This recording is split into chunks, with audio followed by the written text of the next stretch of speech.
Good morning everyone, welcome back to my channel to a new blog. আজ তোমাদের সাথে নিয়ে শুরু করলাম আরেকটি নতুন ভিডিও।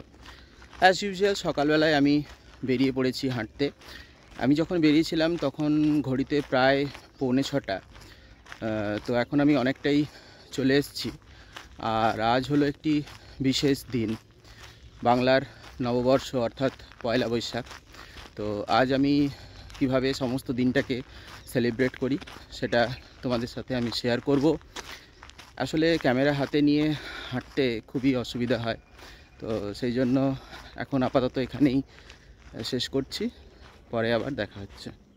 মর্নিং ওয়াক কমপ্লিট করে আমি বাড়ি চলে এসেছি এবং স্নান টান করে পরে নিয়েছি একটি নতুন টি শার্ট। যাব মন্দির পুজো দেবার জন্য। বছরের প্রথম দিন পয়লা বৈশাখ, মন্দিরে যেতেই হবে।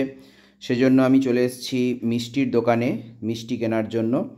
মিষ্টি কিনে নিয়ে এবার আমি যাব মন্দির। আমাদের এখানে কাছাকাছি যে মন্দিরটি আছে সেটি হলো ভাটপুকুর শ্মশানকালী মন্দির। বিষ্ণুপুরে যারা আছো তারা সকলেই এই মন্দিরটির সঙ্গে পরিচিত, নতুন করে বলার মতো কিছু নেই। তো আমি খুব সকাল সকালই গিয়েছিলাম এবং তা সত্ত্বেও অনেকেই আগের থেকে সেখানে উপস্থিত হয়েছিল পুজো করানোর জন্য। আমিও চলে গিয়েছি মন্দিরে এবং আমার পুজো করানোও হয়ে গেছে।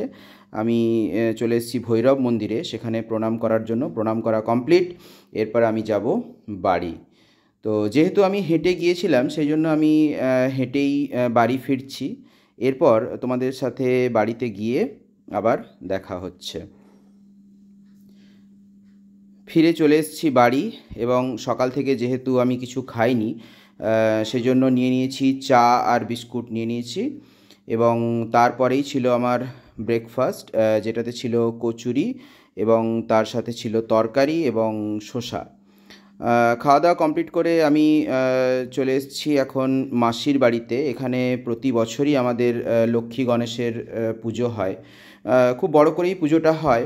তো আমরা সকলেই সেখানে গিয়েছিলাম। গিয়ে দেখছি পুজো প্রায় মোটামুটি কমপ্লিট হয়ে গেছে। এখন চলছে আরতির কাজ, তো একটু পরেই হবে আরতি। তোমাদের আজ আরও একটি জিনিস দেখাবো। একটি লিচু গাছ, এটা আমার মাসি বাড়ির লিচু গাছ, যেটা অনেক দিন পুরনো গাছ, অনেক পুরনো গাছ। এখানে প্রচুর পরিমাণে লিচু ধরে, এমনকি এত কাছেই লিচু ধরে যে হাতে করে পেড়ে খাওয়া যায়। তো আমরা বেশ ভালোভাবেই এখান থেকে লিচু পেড়ে প্রতি বছরই খাই। এখন চলছে প্রসাদ ডিস্ট্রিবিউশনের কাজ। পুজো হয়ে গেছে, প্রসাদ ডিস্ট্রিবিউশনের কাজ চলছে। প্রসাদ খেয়ে আমি এরপর চলে আসব বাড়ি।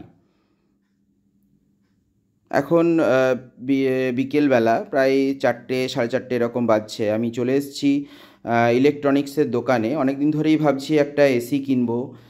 যা গরম পড়েছে, এসি তো খুবই প্রয়োজনীয় জিনিস। তো অনেক দিন ধরেই দেখাদেখি করছি বিভিন্ন কোম্পানির। আমার যেটা পছন্দের এসি সেটা নিয়ে নেওয়া হয়ে গেছে এবং সেখানে আমাদেরকে কোল্ড ড্রিঙ্কস দিয়েছিল, সেটা খেয়ে এখন আমি চলে যাব বাড়ি, কারণ একটু পরেই আবার ওখান থেকে লোক আমাদের বাড়িতে আসবে ইনস্টলেশনের জন্য। এখন চলে এসছে বাড়িতে ইনস্টলেশনের জন্য, এসি ইনস্টলেশনের জন্য নিয়ে নিয়েছি। তো তোমরা সকলেই দেখে বলবে, কমেন্ট করে বলবে কেমন হয়েছে আমাদের এই প্রথম এসি। ঘরে নতুন অতিথি পয়লা বৈশাখের দিনে বেশ ভালো লাগছিল। এখন সন্ধেবেলা বেরিয়ে পড়েছি। আমার এক অতি পরিচিত মানুষের বাড়িতে গিয়েছিলাম। তো সেখানে গিয়ে দই বড়া ছিল, তার সাথে মালপোয়া ছিল এবং বিভিন্ন ধরনের মিষ্টিও ছিল। তারপরেই গিয়েছিলাম আরও একজনের বাড়ি, সেখানে গিয়ে খেলাম চিকেন ললিপপ খেলাম। তো এইভাবেই বছরের প্রথম দিনটা কাটালাম, বেশ ভালোই লাগলো। তোমরা কে কীভাবে কাটিয়েছো বছরের দিনটা আমাকে কমেন্ট করে জানাবে।